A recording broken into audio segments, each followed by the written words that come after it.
안녕하세요. 136페이지 손해배상 책임과 반환채무 이행보장제도 할 차례죠.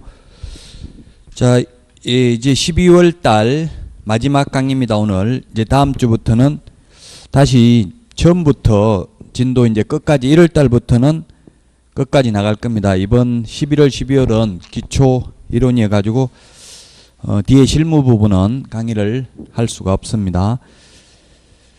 자, 그러면 136페이지 이 손해배상 책임과 계약금 등의 반환채무 이행보장인데 손해배상 책임에서 두 문제 시험에 출제가 되고 그 다음에 계약금 등의 반환채무 이행보장에서 한 문제가 출제가 됩니다.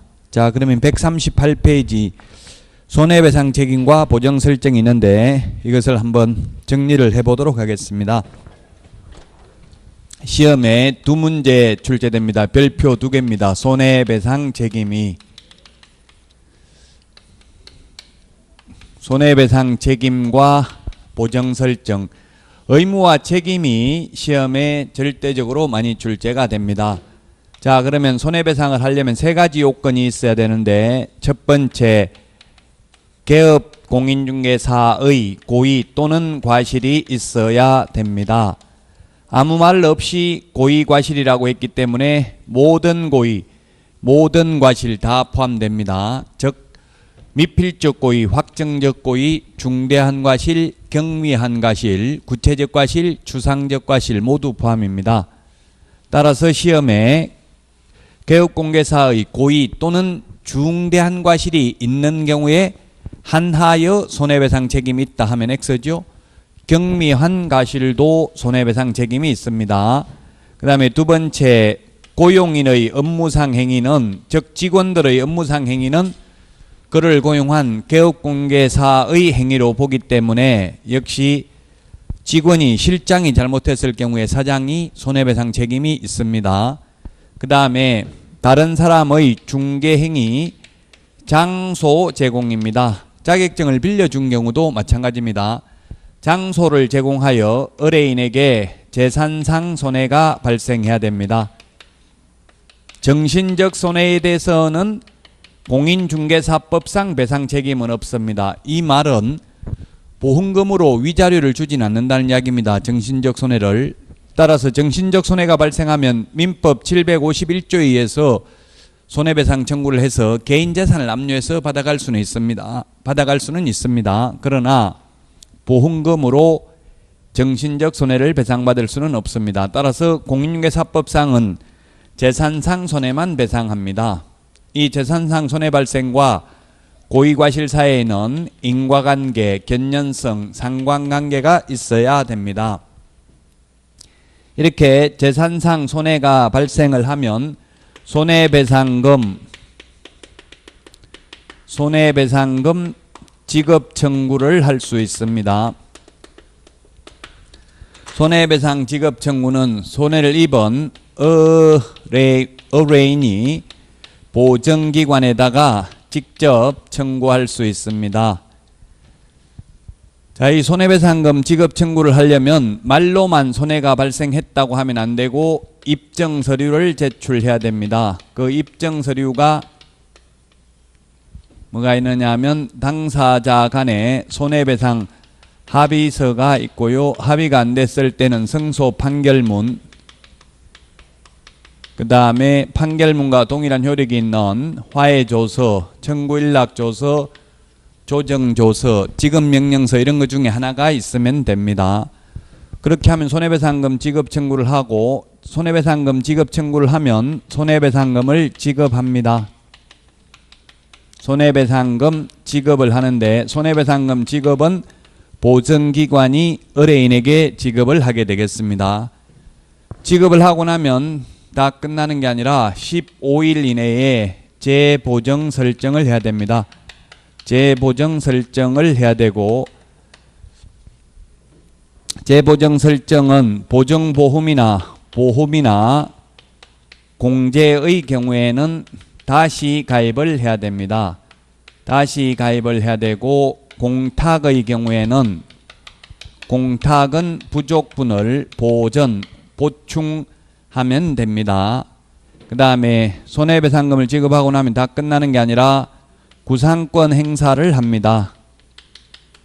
구상권 행사를 하는데 구상권 행사는 보증기관이 즉 보험회사가 개업공인중개사를 대상으로 구상권을 행사할 수 있고 개업공개사는 다시 고용인 직원의 잘못이 있다면 직원에게 구상권을 행사할 수 있다. 구상권이라는 건 민법 용어입니다.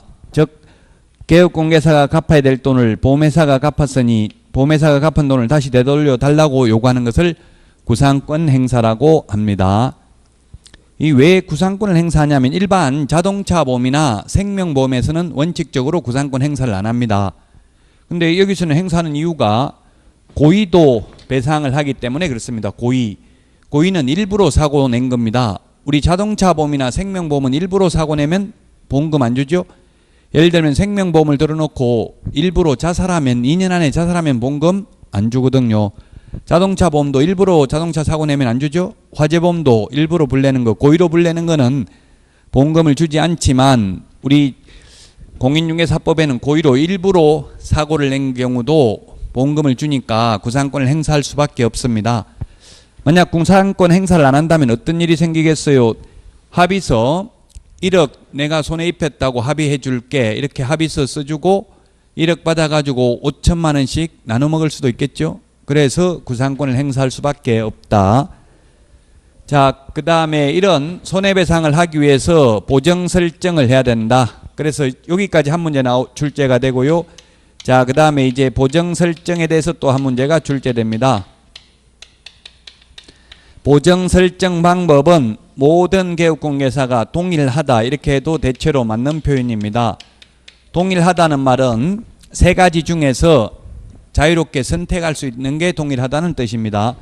서울보증보험에 가입하거나 협회 공제에 가입하거나 법원에다 공탁할 수 있습니다.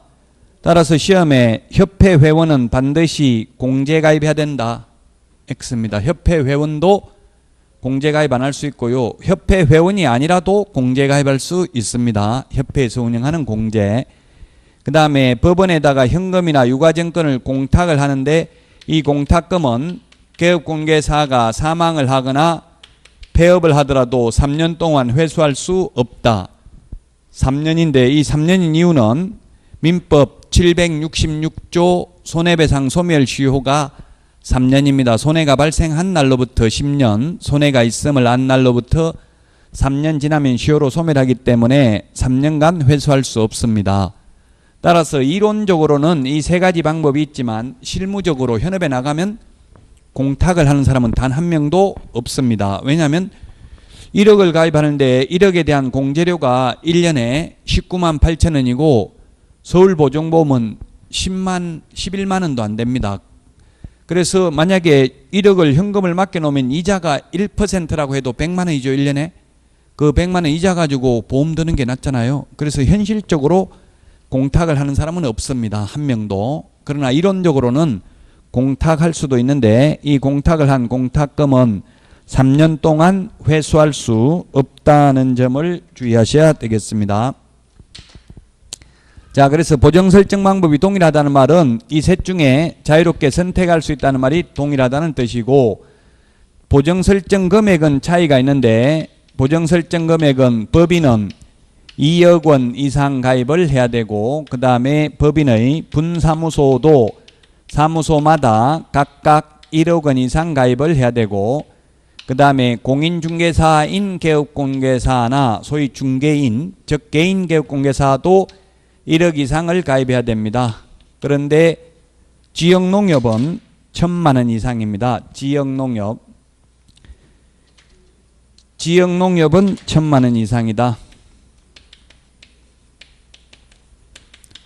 그래서 시험에 특수법인은 1,000만 원 이상이다 하면 X입니다. 특수법인 중에서 지역농협만 1,000만 원 이상이고 나머지 특수법인에 대한 규정은 없습니다. 그래서 신탁업자, 산업단지관리기관, 지역산림조합, 한국자산관리공사 등의 특수법인은 특별한 규정이 없고 특별한 규정이 없으면 일반 법인을 준용합니다. 그래서 일반 법인과 마찬가지로 지역농협을 뺀 나머지 특수법인은 2억 원 이상이 되겠습니다. 자, 그 다음에 보정 설정 시기가 또 중요한데, 보정 설정 시기가 처음 보정을 가입하는 것은 등록을 반드시 해야 됩니다. 등록 후 등록증 교부전 또는 업무개시 전입니다. 포괄적으로 법에는 업무개시 전이고 구체적으로 시행규칙 본다면 등록증 교부전입니다. 업무개시 전이지만 등록증 받고 나서 업무개시 전은 아니라는 이야기입니다. 무등록은 보험 가입을 할 수 없습니다. 반드시 등록이 되어야 합니다. 자, 그 다음에 처음에는 등록을 해야 되고, 근데 분사무소 설치 신고와 매수 신청 대리인 등록 신청의 경우는 매수 신청 대리인 등록 신청은 미리 보정가입을 해야 됩니다. 미리 보정가입을 해야 된다. 왜냐하면 분사무소는 이미 주된 사무소가 등록이 돼 있고요. 그 다음에 매수 신청 대리인 등록도 개업공개사만 가능하기 때문에, 이미 개업공개사이기 때문에 미리 해도 무등록이 아닙니다. 이거는 미리 못한다고 했죠. 처음 할 때는 등록 후 해야 된다고 했습니다. 그 다음에 보정의 변경은 효력 있는 기간 중에 변경이 가능하다. 1년짜리 가입을 했으면 1년 만기 끝나야 다시 가입할 수 있는 게 아니라, 1년짜리 가입했으면, 예를 들면 서울보정보험 1년짜리 가입했는데 중간에 6개월 만에 한국공인중개사협회 공제로 변경할 수 있다는 이야기입니다. 변경하려면 새로운 보정을 먼저 가입하고 종전 보정을 해약하면 해약한금을 줍니다. 그래서 이론적으로는 효력 있는 기간 중에 언제든지 바꿀 수 있다고 되어 있지만 실무적으로 변경하는 사람은 거의 없다고 봐야 됩니다. 왜냐하면 변경하면 해약한금이 나오니까 손해라고요. 굳이 변경할 필요가 없죠.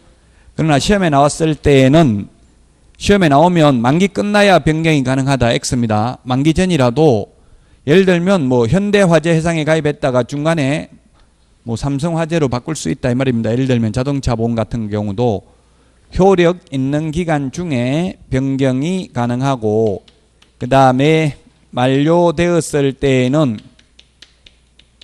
만료일까지입니다. 만료일 다음 날까지 X, 만료 하루 전까지 X입니다. 자동차 보험 같은 경우는 만료 하루 전까지 가입해야 됩니다. 왜냐하면 자동차 보험은 가입하고 12시간인가 지나야 효력이 발생하죠. 그래서 하루 전인데 우리는 만료일까지만 가입하면 됩니다. 다시 만료되었을 때는. 그 다음에 손해배상을 해주고 나면 15일 이내에 재보정 설정을 한다고 했습니다. 자, 그 다음에 설명할 사항이 있는데, 설명사항이 뭘 설명해야 되냐면 첫 번째 보장금액 설명을 해야 됩니다. 보장금액이 보험금입니다. 보험금은 설명을 해야 되는데 보험료는 설명할 필요가 없습니다. 즉 1억짜리 가입했다 이 말은 손해를 입으면 1억까지 배상해 준다. 이게 보험금이죠.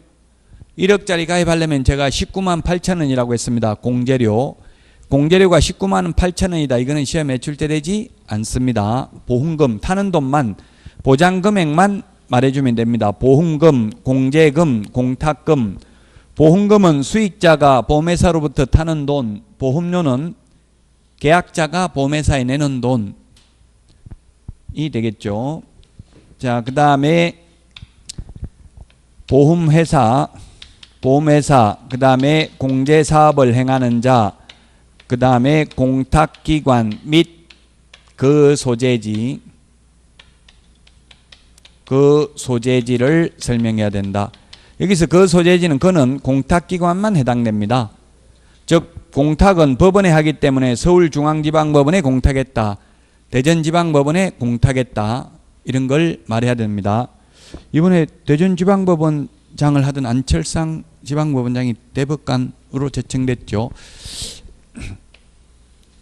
자, 그래서 어느 지방법원에 했는지 이걸 그 소재지까지 해야 된다. 그러나 보험이나 공제는 말할 필요가 없습니다. 보험이나 공제는. 왜냐하면 보험은 서울보증보험에 가입했다 이 말만 하면 되고, 공제는 한국공인중개사협회에 공제 가입했다 이 말만 하면 돼요. 어느 대전서 가입했다, 서울에서 가입했다 말할 필요 없다고요. 왜냐하면 보험금은 예를 들면 삼성생명에 가입하면 서울서 가입했던, 제주도에서 했던, 대구에 가서 타든 어디 가든 다 주니까 굳이 어디서 가입했다 말할 필요 없다고요. 근데 공탁기관은 법원이 58개 법원이 있기 때문에 해당 법원 소재지를 말해줘야 된다 이 말입니다. 자, 그 다음에 보장기간입니다. 보장기간. 보장기간은 1년짜리 상품부터 5년짜리까지 나와 있는데 그냥 보험증권에 있는 거 그대로 설명하면 되겠죠. 굳이 5년짜리 가입할 필요는 없습니다. 왜냐하면 만약에 5년짜리 가입해가지고 1년 만에 폐업해버리면 해약강업금을 줘요. 그냥 남은 거 다 주는 게 아니고. 그래서 처음이 아니라 지금 대부분 개업공개사들이 다 1년짜리 가입하고 있습니다. 5년 만기 못 채우면 3년만 하고 폐업하면 2년분은 해약강업금 나오니까 거의 돈이 안 나와요. 굳이 그래서 5년짜리 가입한 사람 없고 대부분은 1년짜리를 가입하고 있다. 자, 마지막으로 위반시 제재. 위반했을 때 보정 미설정입니다. 보정 미설정. 처음에 보정 가입을 하지 않았을 경우에 임의적 등록 취소, 임취, 임의적 등록 취소 사유입니다. 그 다음에 보장금액 등을 보장금액 등 미설명, 설명하지 않았을 때 그 다음에 보정관계 증서 미교부, 이건 100만 원 이하의 과태료입니다. 100만 원 이하의 과태료 대상이 되겠습니다. 자, 여기까지가 두 문제 시험에 출제됩니다. 책에 있는 내용을 다 설명드렸는데, 자, 그러면 책을 보고 보충을 해보면 141페이지 위에서 7번째 줄 양가 위반 보정 설정 금액이라고 있는데, 법인 2억 원 이상, 이건 그 맨 밑에 141페이지 표에 나와 있는데 이게 암기사항 프린트 51번 밑에 보면 이걸 정리해 놨습니다. 중요하니까 보정 설정 금액 141페이지 맨 밑에 있는 표 기억을 해야 되겠고요. 나머지 다 말씀드렸던 내용이에요. 142페이지 맨 밑에 공탁금은 3년 동안 회수할 수 없다고 했죠. 3년 동안 46번 암기사항 46번에 보면은 암기사항 46번에 11번 12번에 있습니다. 공탁금 3년 동안 회수할 수 없다. 손해배상 소멸시효가 3년이기 때문에 그렇다고 했습니다. 145페이지 위반시 제재. 위반했을 때 맨 위에 동그라미 1번 보정 설정을 하지 않았을 때 등록을 취소할 수 있다. 등록 취소할 수 있다는 등록 취소를 안 했을 때는 업무정지 사유에 해당됩니다. 임의적 취소는. 그 다음에 145페이지 맨 밑에 동그라미 2번에 보장금액 등을 설명하지 않거나 보정관계 증서를 교부하지 않는 경우는 100만 원 이하의 과태료 대상이 되겠습니다. 자, 그래서 여기까지 두 문제가 출제되고, 다음은 146페이지 계약금 등의 반환채무 이행보장제도. 역시 여기에서도 한 문제가 출제됩니다. 옛날에는 부동산 학계론에 에스크로 제도라고 해서 한 문제가 출제되었는데, 지금은 부동산 학계론에 에스크로 제도가 표준목차에서 빠졌습니다. 그래서 학계론에 시험에 나오지 않고 이제 공인중개사법에서 한 문제 출제가 됩니다. 자, 146페이지 거기에 맨 위에 법 31조 1항을 보겠습니다. 개업공개사는 거래의 안전을 보장하기 위하여 필요하다고 인정하는 경우에는 거래계약의 이행이 완료될 때까지, 밑줄 치세요. 거래계약의 이행이 완료될 때까지입니다. 시험에 계약 성립될 때까지 하면 X입니다. 이행이 완료될 때까지 계약금, 중도금 또는 잔금을 뭐라고 부른다? 계약금 등. 계약금 등 동그라미 하십시오. 등을 동그라미 하십시오. 계약금 등에는 계약금뿐만 아니라 중도금, 잔금을 합해서 계약금 등이라 한다. 개업공개사 또는 대통령령이 정하는 자의 명의로 금융기관, 공제사업을 행하는 자, 자본시장과 금융투자업에 관한 법률에 따른 신탁업자 등에 예치하도록 권고할 수 있다. 하여한다가 아니라 할 수 있답니다. 자, 그러면 이 계약금 등의 예치 권고 제도에 대해서도 시험에 반드시 한 문제 출제된다. 계약금 등의 예치 권고 제도입니다. 자, 계약금 등에는 조금 전에 봤지만 계약금뿐만 아니라 중도금, 잔금도 포함된다. 그 다음에 예치 권고제니까 강행 규정이 아니고 임의 규정으로 도입됐다. 권고할 수 있다. 권고하여야 한다. X입니다. 자, 그러면 예를 들어 보겠습니다. 매도인이 있고 그 다음에 매수인이 있습니다. 매수인 또는 임대인, 임차인이 있을 수 있겠죠. 그러면 매수인은 매매대금, 잔금을 지급하고 매도인은 등기를 넘겨줘야 하는데 민법에서 이런 매매계약은 쌍무계약이다. 쌍방의 의무가 서로 대가적 관계에 있다 해서 쌍무계약은 동시이행을 해야 됩니다. 그러면 동시행이라 하면 잔금 치르고 돈 주고 등기 서류 받고 잔금 치르는 게 민법에서 동시행이다 아니다? 동시행 아닙니다. 이게 민법 186조 법률행위로 인한 물금 변동 효력은 등기하여야 한다라고 돼 있지 등기 서류만 받으면 된다 X입니다. 그래서 잔금도 이게 등기 서류와 돈을 바꾸는 게 동시행이 아니기 때문에 잔금도 예치하도록 권고할 수 있는 거예요. 동시행이면 예치하면 안 되죠. 동시행을 해야 되죠. 즉 가짜 등기 서류 주고 잔금만 받아가 버릴 수도 있다고요. 그래서 잔금도 바로 매도인에게 주지 않고 공신력 있는 예치기관에다가 여기에다가 예치기관에 맡겨놨다가 예치기관에서 이제 등기가 확실하게 넘어왔을 때 매도인에게 돈을 주는 제도, 이게 계약금 등의 예치 권고 제도입니다. 그래서 예치기관이 3개가 있는데 금융기관, 그 다음에 공제사업을 행하는 자, 신탁업자 3명이 있습니다. 예치기관. 그 다음에 예치할 때는 누구 명의로 예치를 해야 되는가? 예치 명의자가 7명이 있습니다. 첫 번째 개업공인중개사 명의로 예치할 수 있고요. 그 다음에 은행법에 의한 은행 명의로 예치할 수도 있고, 그 다음에 공제사업을 행하는 자, 그리고 신탁업자, 그 다음에 우체국 예금보험에 관한 법률에 따른 최신관서, 보험업법에 의한 보험회사, 계약이행관리 전문회사 명의로 예치할 수 있습니다. 예치 명의자 7명 암기해야 됩니다. 이것도. 요거는 암기해야 되는 프린트에는 주지 않았습니다. 적어놓지 않았지만 이건 시험에 반드시 출제됩니다. 한 문제 출제된다고요.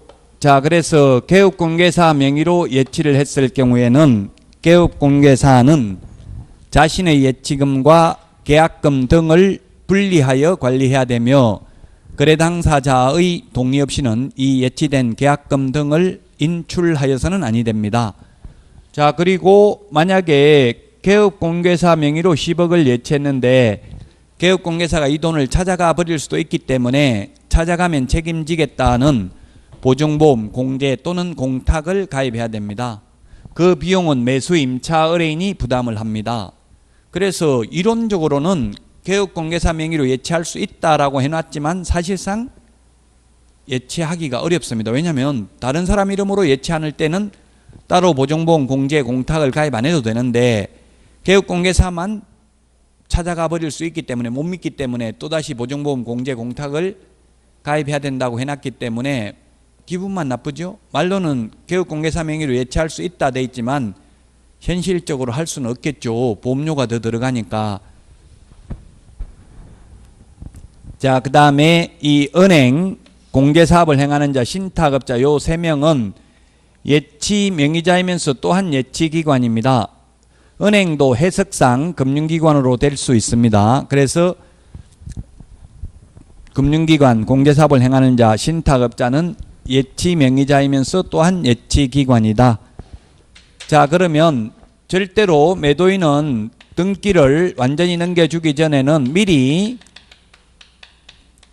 받아갈 수는 없는지요? 미리 받아갈 수 있습니다.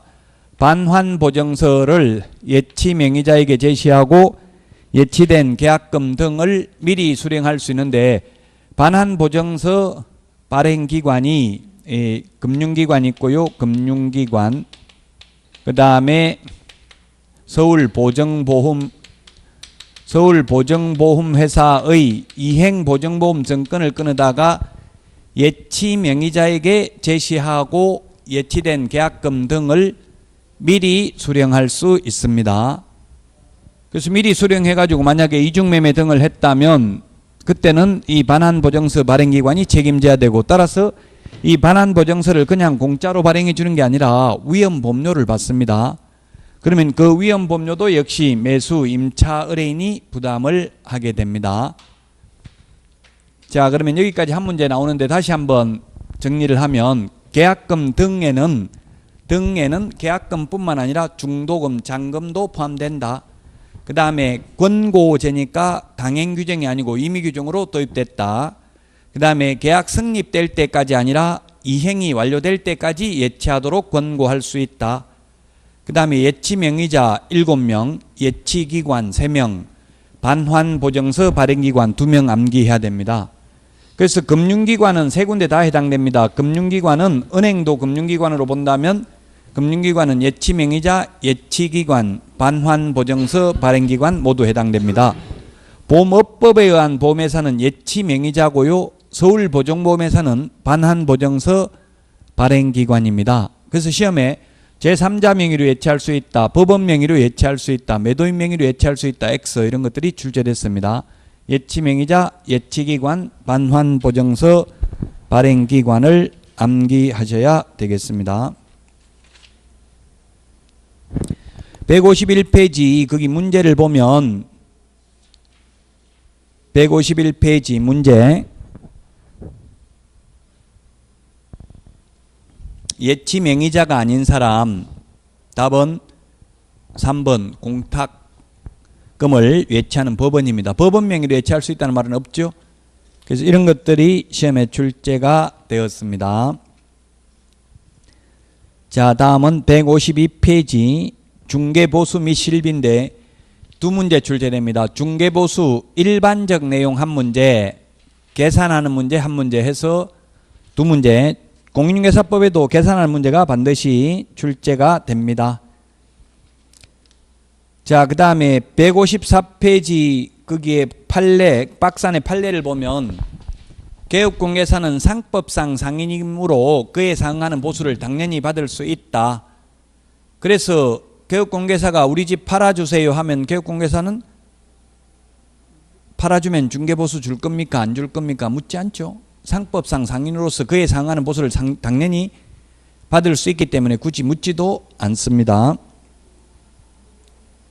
자, 그 다음에 중개보수의 성격은 중개를 하고 받는 돈만 중개보수입니다. 중개 아닌 걸 하고 받는 돈, 즉 분양대행 등을 하고 받는 돈은 중개보수가 아닙니다.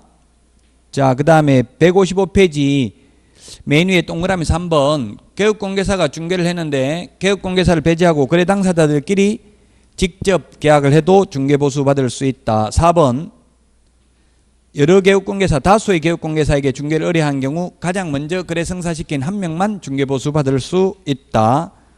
자, 그 다음에 5번 공동중개인 경우는 특별히 공인중개사법에 규정은 없습니다. 어떻게 중개보수를 받아야 된다는 규정은 없습니다.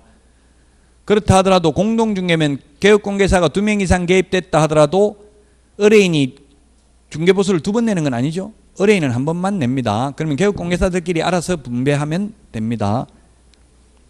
자, 그 다음에 155페이지 중개보수 발생요건. 중개계약이 종지해야 되고 계약이 성립되어야 합니다.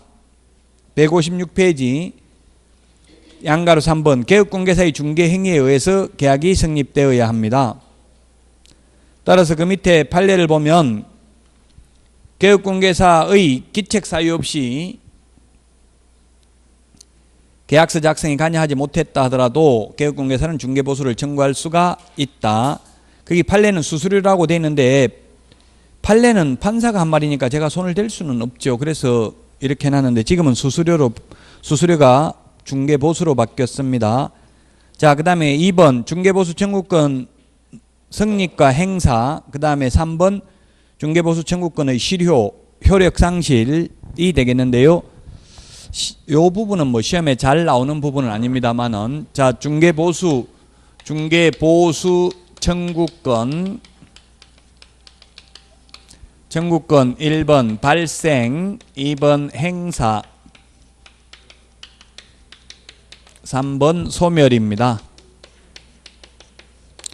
발생은 중개계약 시에 발생합니다. 중개계약 시 발생하고, 행사는 거래계약 시 행사할 수 있고, 소멸은 개업공개사의 고의과실로 인하여 그 거래계약이 무효, 취소, 해제된 경우에는 소멸합니다.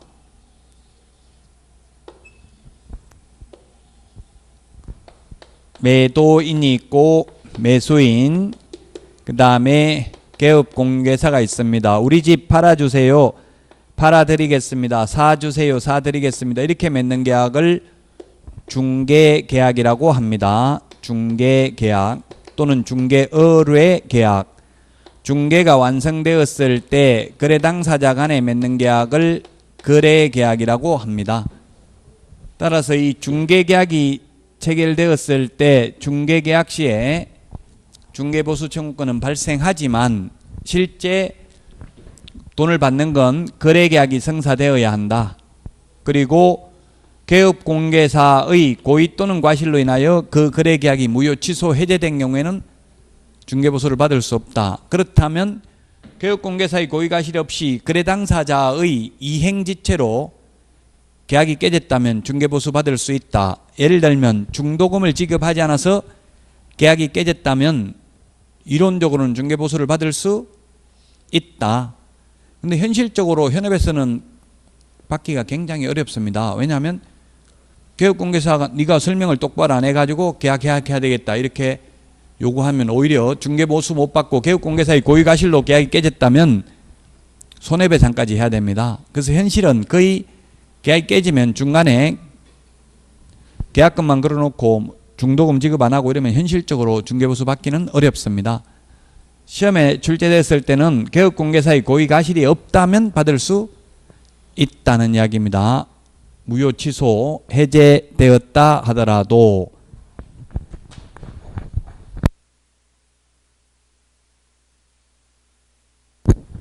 (157페이지) 4번 중개보수의 범위 양가로 1번 중개보수의 기준과 한도가 있는데, 자, 먼저 주택과 동그라미 1번 주택, 그 다음에 주택 이외, 동그라미 2번 주택 외. 주택과 주택 외를 보겠습니다. 주택에 대한 중개보수가 있고 주택 외가 있습니다.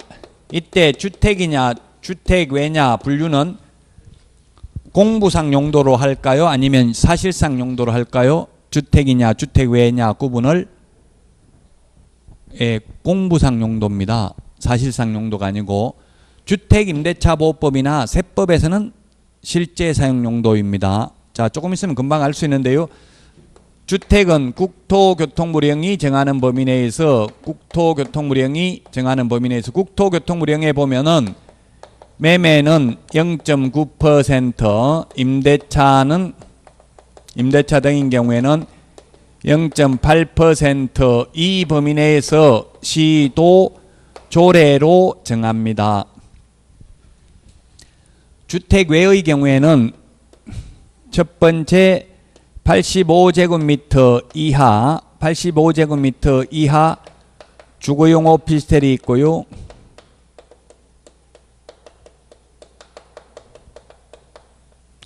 그 다음에 기타가 있습니다. 그 외에 것이 있는데 이 85제곱미터 이하 주거용 오피스텔을 주택 외로 분류했잖아요. 만약 이게 사실상 용도라면 주거용 오피스텔이니까 주택으로 봐야 되겠죠? 주택이 아니라고요. 공부상 건축물 대장에 업무시설로 분류되어 있기 때문에 주택 외에 해당됩니다. 주택 외에 해당되지만 주택에 준하는 중개보수를 받습니다. 이런 85제곱미터 이하인 경우에는 주거용 오피스텔인 경우 매매는 0.5% 범위 내에서 임대차는 0.4% 범위 내에서 받을 수 있습니다. 기타라고 하면 85제곱미터 초과 주거용 오피스텔, 85제곱미터 이하 업무용 오피스텔, 그 다음에 상가, 토지, 임목, 공장재단, 광업재단 이런 거는 매매든 교환이든 임대차든 모두 다 매매, 임대차 모두 0.9% 범위 내에서 당사자 협의에 의해서 받을 수 있습니다. 협의라는 말이 이게 기분 나쁜데요. 무조건 0.9를 받는 게 아니라 깎아라는 이야기입니다. 더 높여서 받는 거 0.9보다 더 많이 받는 건 안 되고 더 적게 받는 건 가능하다는 이야기거든요. 협의를 하라고 돼 있어요. 우리 백화점에 가면 신발도 다 정가가 있는데 우리 중개보수는 정가가 있는 게 아니라 그냥 0.9가 아니라 0.9 범위 내에서 다시 협의하라고요. 기분 나쁘죠. 그러니까 어린이들이 깎아달라고 하면 실제로 깎아줄 수밖에 없습니다. 협의를 내가 너하고 협의한 적 있냐. 협의가 불성립됐을 때 어떻게 한다는 규정도 없어요. 그냥 싸움하라는 이야기예요. 기분 나쁘죠. 그래서 경기도 조례에서는 아예 0.4, 0.5 이렇게 딱 못 박았습니다. 협의라는 말 없이. 그렇게 했더니만 언론들하고 국민들이 항의해가지고 또다시 재개정을 했습니다. 조례를. 그래서 다시 협의라는 말이 들어갔어요. 자, 이게 주택과 주택 외 157페이지 동그라미 1번과 동그라미 2번입니다. 그 주거용 오피스텔을 뭐라고 해놨냐면은 건축법 시행령 별표 1 14호 나목 2에 따른 오피스텔 다음 강목의 요건을 모두 갖춘 경우를 한정한다. 그게 뭐냐면 전용 면적 85제곱미터 이하야 되고 상하수도 시설이 갖춰진 전용 입식부엌, 전용 수세식 화장실 및 목욕시설, 전용 수세식 화장실에 목욕시설을 갖춘 경우를 포함한다를 갖출 것. 이걸 한마디로 말하면 주거용 오피스텔이라고 했다고요.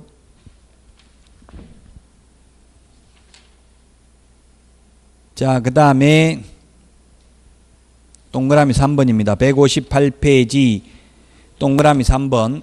개업공인중개사는 주택 외의 외자 동그라미 하십시오. 3번. 주택 외의 중개대상물에 대하여 중개보수 요율의 범위 안에서 실제 자기가 받고자 하는 중개보수의 상한 요율을 중개보수 실비 요율 및 한도액표에 명시하여야 하며 이를 초과하여 중개보수를 받아서는 아니 된다. 동그라미 3번.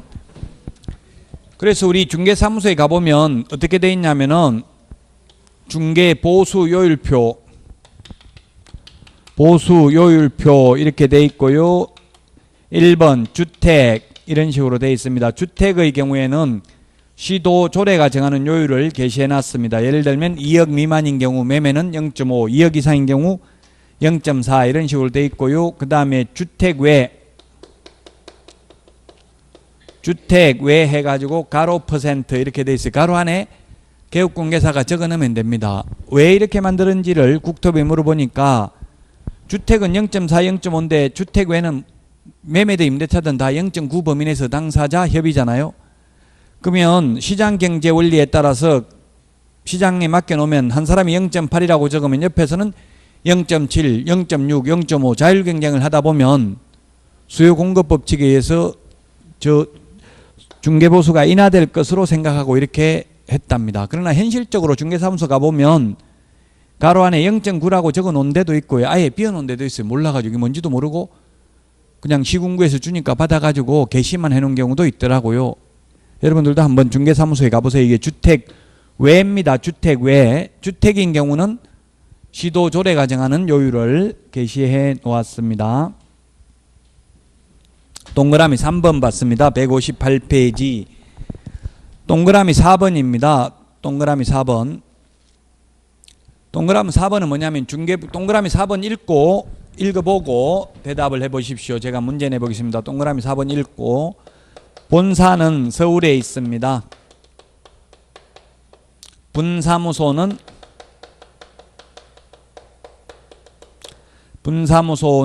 충청남도 천안시에 있습니다. 그 다음에 아파트는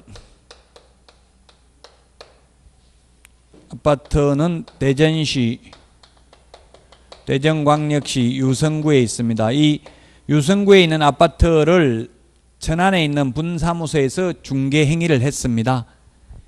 이 경우에 어느 시도 조례가 정하는 중개보수를 받을 수 있냐고요?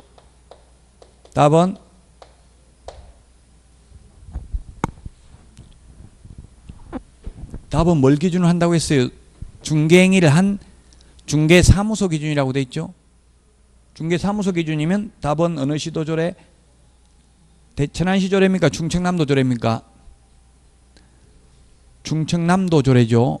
시도라고 했을 때 시는 특별시 광역시를 말하니까 천안시는 특별시 광역시가 아니잖아요. 그래서 충청남도 조례가 정하는 중개보수를 받습니다.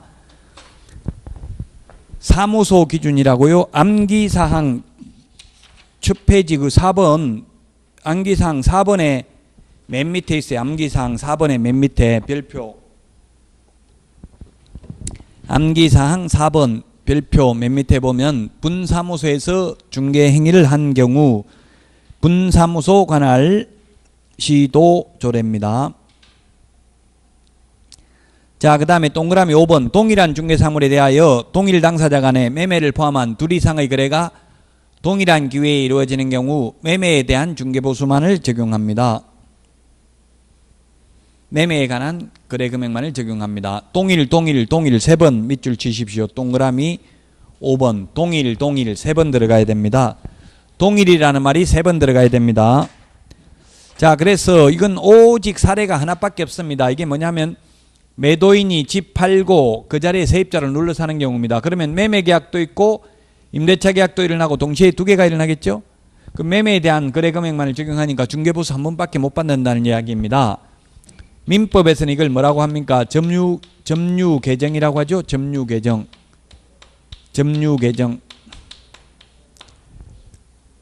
소유자로 점유를 하고 있다가 세입자로 점유가 바뀌었잖아요. 그래서 점유 개정 다시 고친다는 말이죠. 고쳐서 정한다. 민법에서 들어봤죠? 점유 개정이라고 합니다. 이런 경우 점유 개정인 경우 매매에 대한 거래 금액만을 적용한다. 오직 케이스가 하나밖에 없습니다. 집 팔고 그 자리에 세입자를 눌러 사는 경우에는 매매계약과 임대차 계약이 동시에 일어났지만 매매계약에 대한 중개보수만 지급하면 된다고요. 동일한 중개상물에 대하여 동일 당사자 간의 매매를 포함한 둘 이상의 거래가 동일한 기회에 이루어지는 경우 매매에 대한 거래 금액만을 적용한다. 이건 오직 사례가 하나밖에 없다. 집 팔고 그 자리에 세입자로 눌러 사는 경우만 해당됩니다. 그 경우에는 매매에 대한 중개보수만 지급하면 된다. 자, 그 다음에 6번 중개대상물인 건축물 중 주택의 면적이 2분의 1 이상인 경우에는 주택에 관한 보수 규정을 적용하고 주택의 면적이 2분의 1 미만인 경우 주택 외의 보수 규정을 적용한다. 우리 암기사항 56번 맨 마지막 프린터 두 장 내드린 거 맨 마지막에 보면 56번에 보면은 2분의 1, 3분의 1, 5분의 1 숫자 정리해 놨습니다. 거기에 2분의 1에 동그라미 2번에 있죠? 2분의 1에 동그라미 2번.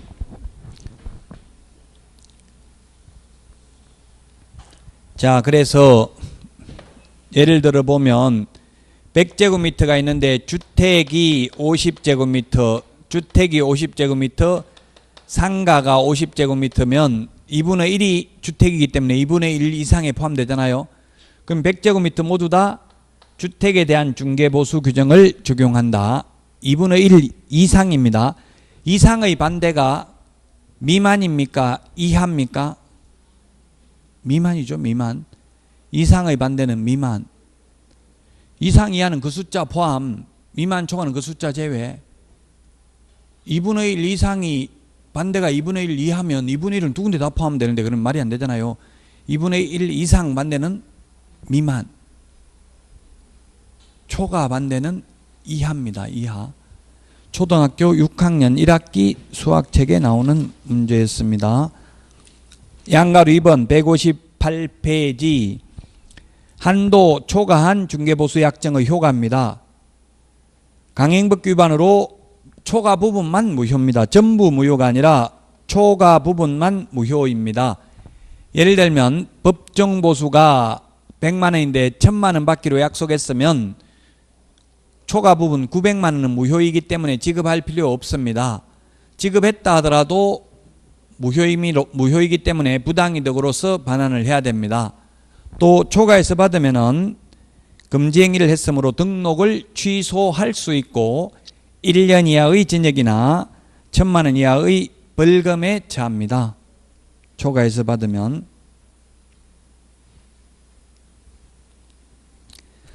전부 무효가 아니라 초과 부분만 무효입니다. 옛날에는 이걸 판례가 변경됐어요. 옛날에는 단속 규정으로 봤습니다. 그래서 초과해서 받으면 처벌은 받지만 무효는 아니라고 했습니다.